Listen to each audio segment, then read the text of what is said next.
हमने एक arbitrary imagine मतलब आर्बिट्री किया था ये हिट एंड ट्रायल मेथड, जिसे आप लोगों ने 10th में पढ़ा है। हिट एंड ट्रायल में हम क्या करते हैं, हमारी तरफ से कोई नंबर लेते हैं और उसका यूज करते हैं। तो हमने पहले कॉलम 2 के लिए करके देखा, हमारा पर्पस सॉल्व नहीं हो रहा था, फिर हमने कॉलम 3 के लिए करके देखा। किसी को इशू है क्या इसमें?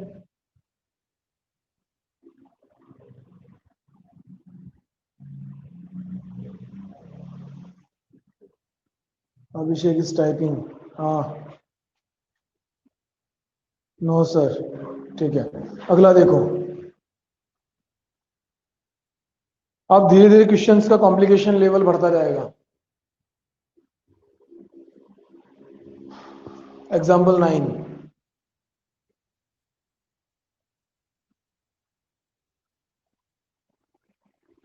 क्वेश्चन गिवन है,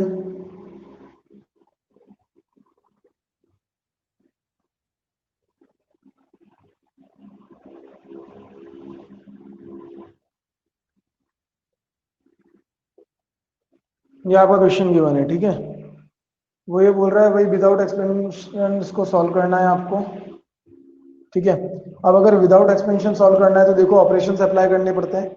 अब अगर आप थोड़ा ध्यान से देखो तो क्या यहाँ पे कोई ऑपरेशन एप्लीकेबल है क्या, बिना बुक्स में देखे? देखो, अब जो हम पढ़ रहे हैं ना, वो जस्ट एज लाइक लॉ की डिग्री की तरह होता है। मतलब बुक्स से पढ़ने से काम नहीं चलता, आपको उसको प्रैक्टिकली एग्जामाइन करके देखना पड़ता है, यानी प्रैक्टिकली अप्लाई करके देखना पड़ता है, तब जाके you are able to fight with that. जैसे एक अच्छा लॉयर जितने ज्यादा केस हैंडल करता है वो उतना अच्छा लॉयर होता है, ठीक है। तो एज सिमिलर यहाँ पे भी सेम केस है। आप जितने ज्यादा कॉम्प्लिकेटेड केसेस को हैंडल करोगे उतना ज्यादा आप इसमें एक्सपर्ट होते जाओगे, ठीक है, उतना ज्यादा आप इसमें अप्रोच कर पाओगे। तो बिना बुक्स में देखे बोर्ड पे देखो, रफ कॉपी हाथ में रखनी है और उस पर अप्लाई करने की कोशिश करो।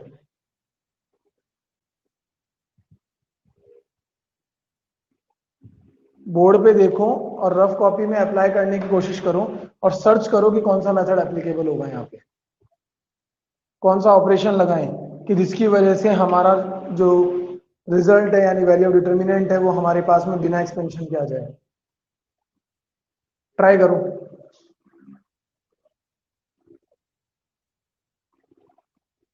और सबसे इजी अप्रोच ध्यान रखना उसके लिए क्या होती है, किसी भी एक कॉलम या रो में 2 जीरो क्रिएट कर लो। किसी भी एक कॉलम या एक रो में 2 जीरो क्रिएट कर लो, उसके बाद में हम उसे एक्सपेंड कर सकते हैं। मैंने उस दिन भी बताया था। सपोज यहाँ पे ऐसा होता तो 1 की लगी जगह भी ये ले लो, ठीक है, एंड समथिंग समथिंग समथिंग। तो इस केस में हम इसे फर्स्ट रो के लिए एक्सपेंड कर लेते, कहाँ दिक्कत थी? तो अप्लाई करो एक बार, विद इन 2 मिनट्स आपको अप्लाई करना है, उसके बाद मैं बताऊंगा फिर। निकिता, अभिषेक, खुशी, अभिषेक सैनी, अप्लाई करो फटाफट।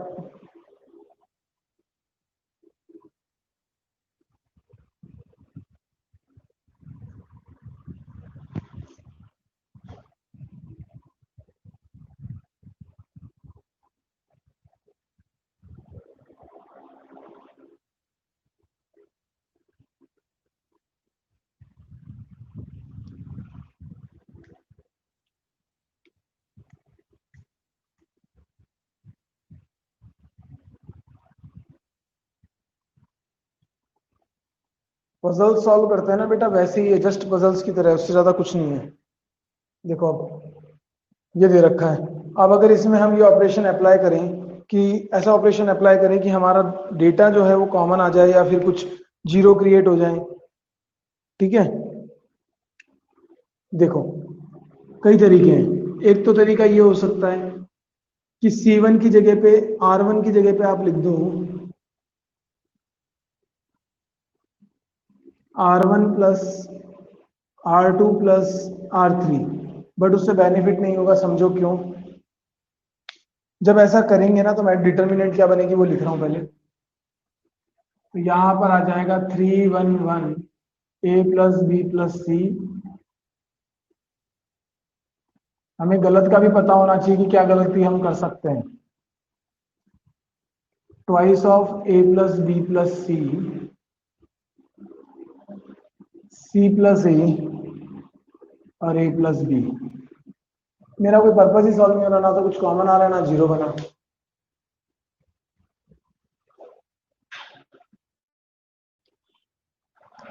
देखो कोई पर्पस सॉल्व हो रहा है क्या यहाँ पे इस ऑपरेशन से? नहीं हो रहा। मैक्सिममली बच्चे क्या होता है, वैसा क्वेश्चन देखते हैं ना तो सबसे बड़ी गलती यही करते हैं। बताऊंगा क्यों, आगे क्वेश्चन आएंगे जब देखेंगे हम। अब बात करते हैं दूसरा ऑपरेशन लगा के देखते हैं कोई।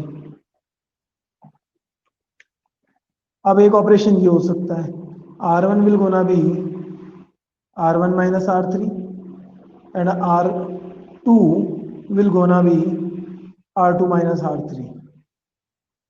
तो ऐसे में कौन सी डिटर्मिनेंट आएगी वो देखो, 0 a minus C B plus C minus A plus B, यानी कि बचेगा b माइनस ए। आगे है R2 की जगह R2 minus R3, that mean 0 b minus C and c minus b। ठीक है बेटा,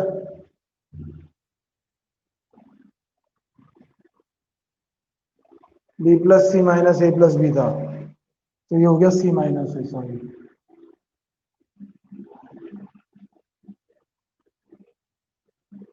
और नीचे as it is 1 c a plus B. ठीक है, अब इसको सॉल्व कर दो। अब यहां से भी दो स्टेप आ सकते हैं, क्योंकि क्वेश्चन सॉल्व करने के बहुत सारे तरीके होते हैं। पहला स्टेप तो ये कि आप a माइनस सी को कॉमन ले लो, साथ में b माइनस सी को कॉमन ले लो सेकंड रो से, तो ये बन जाएगा 0 1 minus 1 0 1 minus 1 1 C A plus B. ये माइनस 1 क्यों आ रहा है समझा देता हूँ, क्योंकि यहाँ पे c माइनस ए है और ये a माइनस सी है। तो a माइनस सी को अगर मैं c माइनस ए को a माइनस सी लिखूंगा तो माइनस कॉमन आएगा, तो इसलिए हमने a माइनस सी को कॉमन निकाला, तो माइनस 1 रह गया, यहाँ माइनस 1 रह गया। दो कॉलम दो रो आपके क्या है, आइडेंटियली इक्वल है, since R1 is equal to R2 implies mode of A will be 0। पहला तरीका। दूसरा तरीका ये हो सकता था,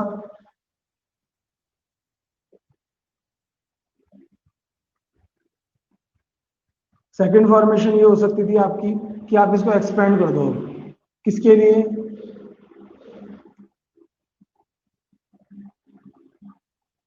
एक्सपेंडिंग फॉर फर्स्ट कॉलम। ठीक है, तो उस केस में क्या आ जाएगा, mod of A is equal to, देखो पहले दो के लिए तो 0 है, सीधा 1 वाले के लिए लिख रहा हूं, और ये क्या आएगा, पॉजिटिव नेगेटिव पॉजिटिव, या इसका पोजीशन सिंबल आप निकाल लो, क्या रहेगा, 31 है तो 3 और 1 4, minus 1 raise to the power 4 will become positive, तो ये हो गया प्लस का 1। तो प्लस का 1 डॉट उसका minor,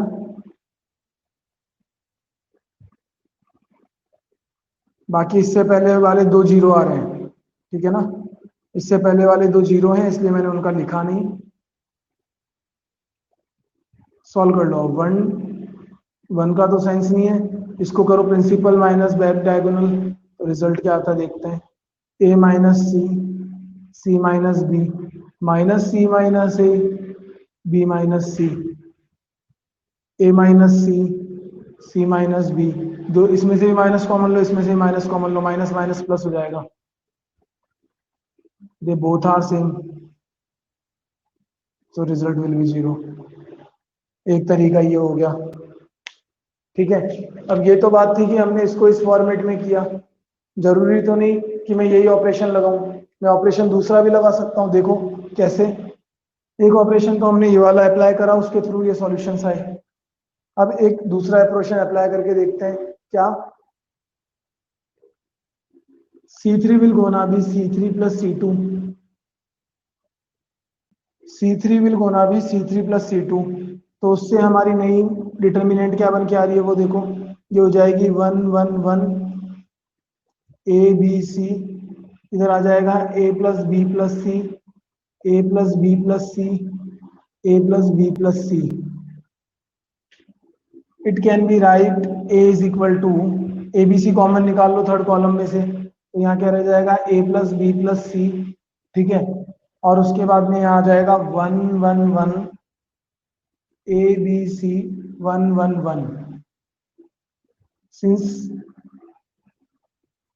c1 is equal to c3 implies mode of a is equal to 0. बहुत से तरीके होते हैं एक सवाल को सॉल्व करने के, पजल है ये तो. कोई किस तरीके से सॉल्व करता है, कोई किस तरीके से सॉल्व करता है, बिना एक्सपेंशन के सॉल्व करना है बस. आई होप क्लियर होंगे, क्लियर होगा, बिकॉज हमने एक ही सवाल को 3 मेथड से कर लिया है.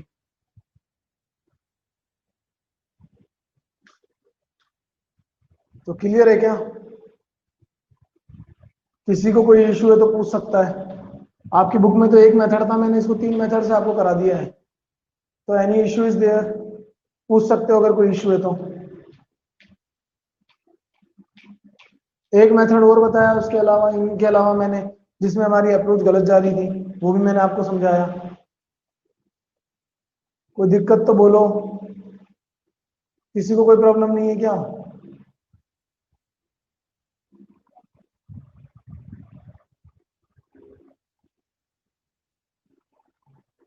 अरे आवाज नहीं आ रही है क्या मेरी? रिप्लाई क्यों नहीं करते हो?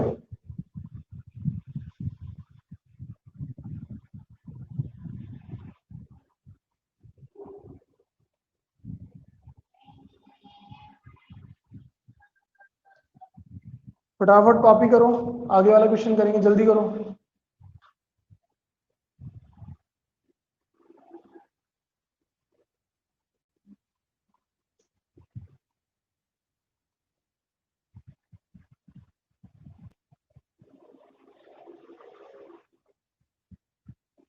जल्दी से कॉपी करो.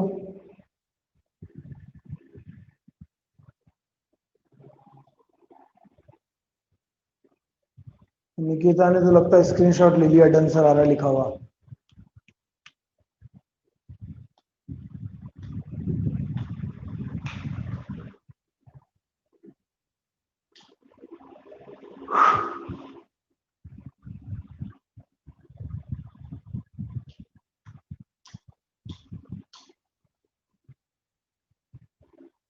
हाँ वैसे अच्छी बात है वो तो. अगर स्क्रीनशॉट आपके पास में स्क्रीन क्लियर आ रही है तो स्क्रीनशॉट लेके रख लो, ताकि हमारा क्लास का टाइम वेस्ट ना हो.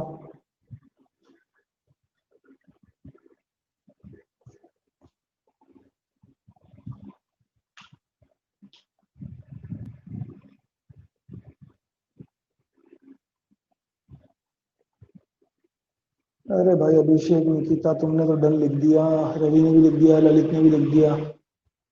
खुशी, शालिनी का जवाब नहीं आया अभी तक.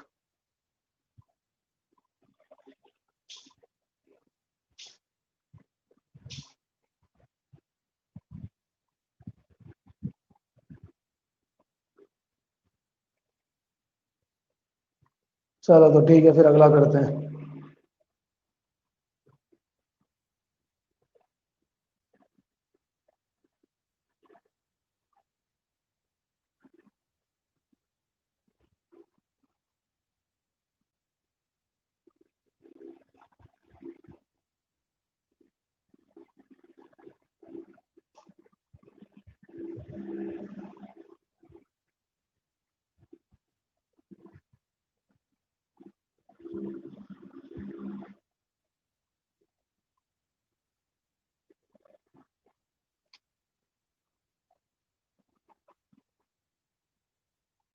नेक्स्ट क्वेश्चन है आपका एग्जांपल नंबर 10.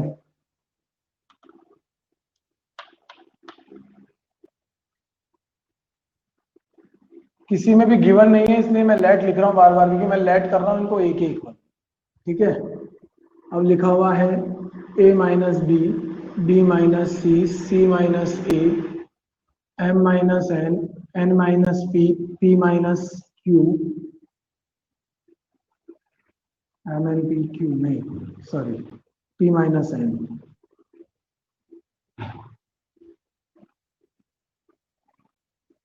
m आएगा, sorry my mistake. x minus y, y minus z और जेड माइनस एक्स। ये आपका दे रखा है, ठीक है, क्वेश्चन ये गिवन है और इसको सॉल्व करना है विदाउट एक्सपेंशन। तो विदाउट एक्सपेंशन सॉल्व करना है, वही ऑपरेशंस अप्लाई करने हैं। अब देखो, अगर मैं इसमें कॉलम वाइज ऑपरेशंस अप्लाई करता हूं तो तीनों कॉलम ही अलग है।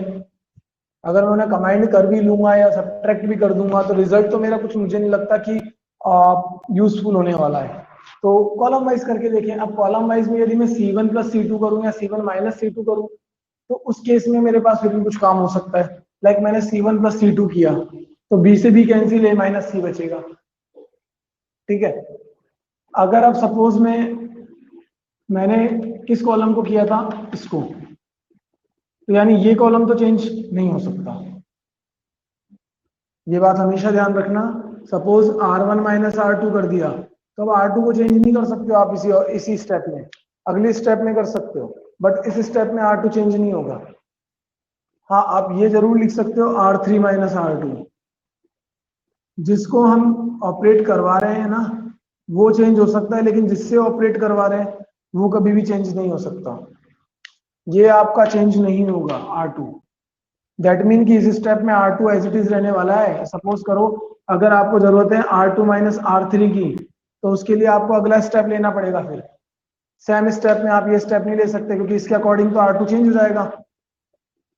R2 विल गोना भी R2 माइनस R3, तो R2 चेंज हो गया इसके अकॉर्डिंग। तो जबकि आपको इस स्टेप में R2 को एज इट इज रखना है, कोई उसके अंदर चेंजेस नहीं आने चाहिए। तो ये बात ध्यान रखनी है, ठीक है, कि अगर किसी ऑपरेशन में कोई ऑपरेशन आप अप्लाई कर रहे हो तो जिसको ऑपरेट करवा रहे हो वो चेंज होगा, जिससे ऑपरेट करवा रहे हो ना वो चेंज नहीं होगा। अब देखो,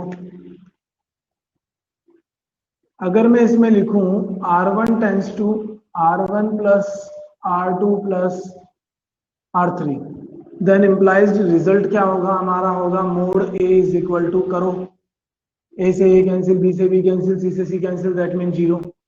अगेन यहाँ भी 0 आएगा और यहाँ भी 0 आएगा। B minus C, C minus A, N minus P, P minus M, Y minus Z और Z minus X for expanding for first row।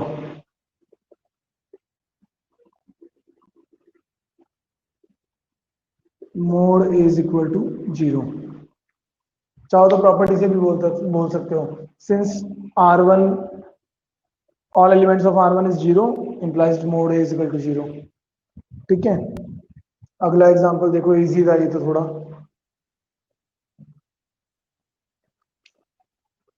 Example 11 मुझे लगता है शायद मैंने करा दिया है जब मैंने प्रॉपर्टीज कराई थी, देख लो एक बार फिर भी। बहुत इंपॉर्टेंट क्वेश्चन है वैसे एग्जाम्पल 11, यही है ना? नहीं सॉरी,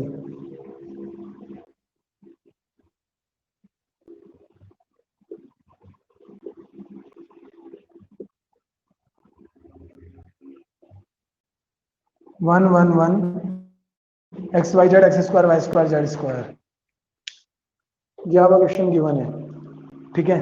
और इसे बोला जा रहा है कि बिना एक्सपेंशन के इसे आपको सॉल्व करना है।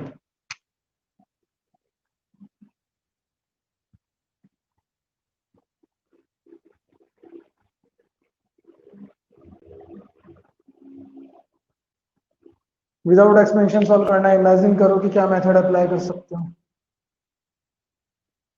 मैंने कहा था किसी भी कॉलम या किसी भी रो में 2 जीरो क्रिएट कर लो, जो हमने अभी इससे पहले एग्जांपल नंबर 9 में भी अप्लाई किया था। सेम मेथड यहाँ अप्लाई करो। क्या लिखोगे?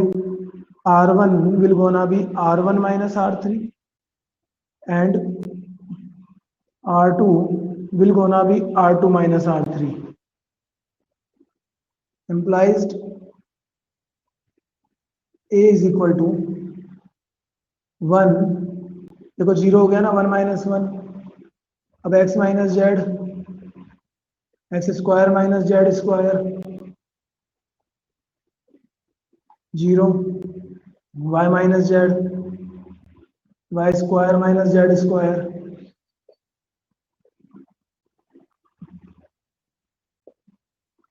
मैंने कहा था जिससे ऑपरेट करवाते हैं वो एज इट इज रहेगा, ठीक है।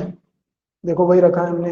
अब फर्स्ट रो और फर्स्ट कॉलम, वो फर्स्ट रो और सेकंड रो में से x minus Z Y minus z को कॉमन निकाल लो।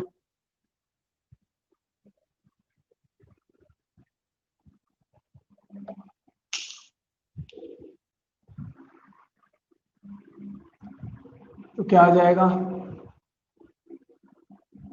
x minus Z Y minus z multiply में ही है, जगह थोड़ा कम है इसलिए मैं नीचे लिख रहा हूँ उसके। 0 1 1 1 1 जेड और x plus z y plus z और जेड स्क्वायर कॉमन निकाला है। फर्स्ट रो में से x माइनस जेड को, सेकंड रो में से y माइनस जेड को। इम्प्लाइज्ड, इम्प्लाइज्ड क्या लिख दो यहाँ पे, expanding for first column implied mode A, यहाँ मोड नहीं आएगा, यहाँ नॉर्मल है।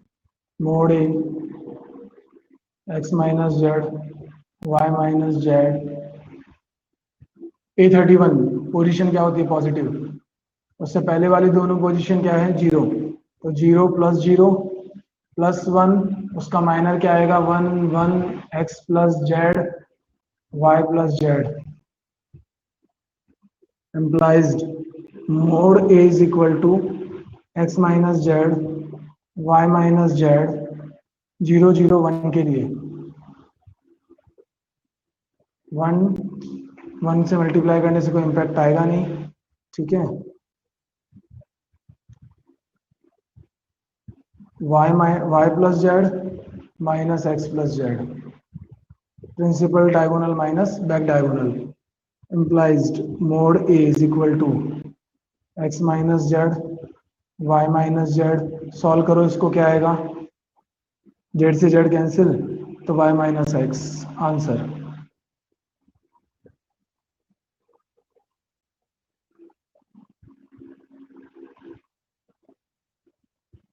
देखो आंसर अलग अलग बुक्स में अलग हो सकता है, मैं इसको थोड़ा सा ऑर्डर में लिख रहा हूँ। x minus y y minus z z minus x, इसमें से माइनस कॉमन, इसमें से माइनस कॉमन, वापस प्लस हो गया और रिजल्ट आ गया x minus y y minus z z minus x. कोई इशू?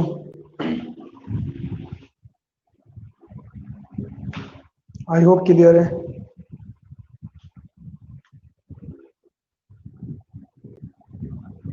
फटाफट कॉपी करो और स्क्रीनशॉट लेना है तो स्क्रीनशॉट लो, कोई डाउट है तो टाइप करो। शालिनी क्या कह रही है बेटा, डन सर, यस डन। किसी को कोई क्वेरी है तो अदरवाइज स्क्रीनशॉट लो और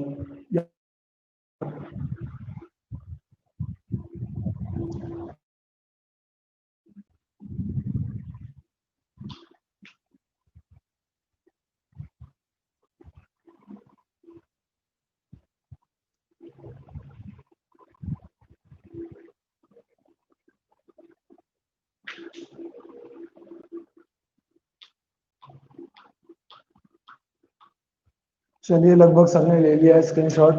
फिर भी किसी को कोई मानो स्क्रीनशॉट का कोई इश्यू रह जाता है तो जिन बच्चों ने अभिषेक चिंपा या अभिषेक सैनी, नहीं अभिषेक चिंपा, आई होप कि अभिषेक चिंपा सारे स्क्रीनशॉट्स ले रहा है। तो अभिषेक चिंपा ग्रुप में डाल देगा, जो अपना ग्रुप है उसमें स्क्रीनशॉट्स डाल देगा, ठीक है। और निकिता स्क्रीनशॉट्स तुम ले ही रही हो तो तुम भी ग्रुप में डाल देना, ताकि किसी को कोई इश्यू होगा तो वो वहां से देख लेगा, ठीक है। सपोज करो कोई किसी का रह गया हो तो।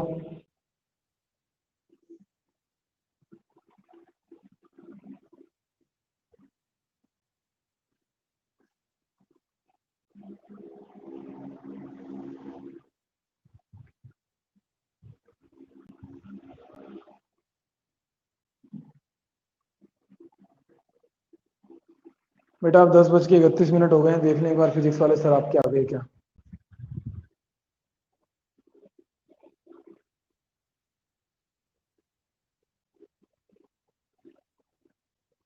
टीचर बिवाड़ी कौन है? ये टीचर बिवाड़ी जिन्होंने लिखा हुआ है, ये फिजिक्स के सर है, कौन है?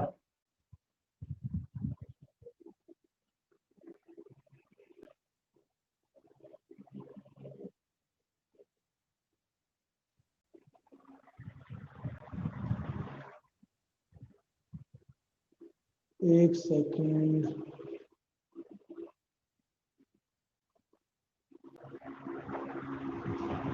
ये जो टीचर बिवाड़ी जिन्होंने लिखा हुआ है वो फिजिक्स के सर है, कौन है?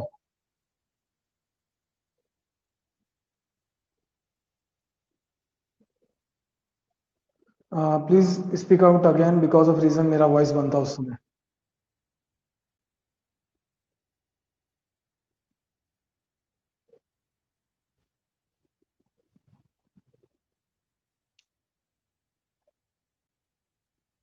ये फिजिक्स वाले सर हैं या फिर कोई फैकल्टी है, कौन है जो टीचर बिवाड़ी करके लिखा हुआ है आईडी?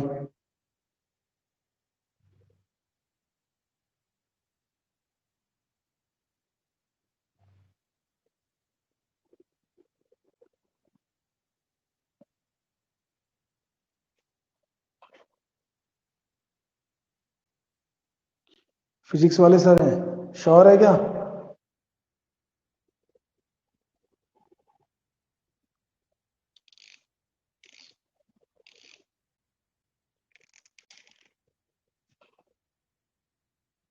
ओके देन,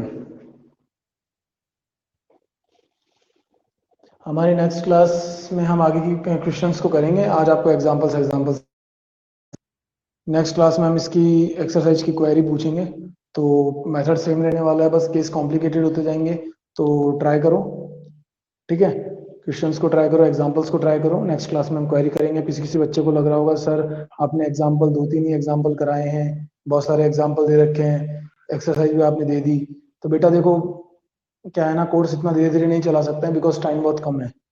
मैंने उस दिन भी समझाया था कि वीक में 3 डेज की क्लास आ रही है खाली, तो वी आर नॉट एबल कि हम इतना लंबा इसको खींच सकें। तो इसलिए जो क्वेरी होगी हम उसे क्वेरी सेशन में ले लेंगे मेरे अकॉर्डिंग। ये एक्सरसाइज मैंने आपको होमवर्क में दे दिया अभी, फिर जो भी क्वेरीज होंगी ये हम क्वेरी सेक्शन में लेंगे, ठीक है? और फिर भी अगर कोई क्वेरी होती है तो ग्रुप में कंसल्ट कर सकते हो मेरे से, ठीक है? If any query is there regarding to this, तो जो हमारा ग्रुप बनाया हुआ है हमने मेल फीमेल वाला अलग अलग, उसमें आप मेरे से कंसल्ट कर सकते हो।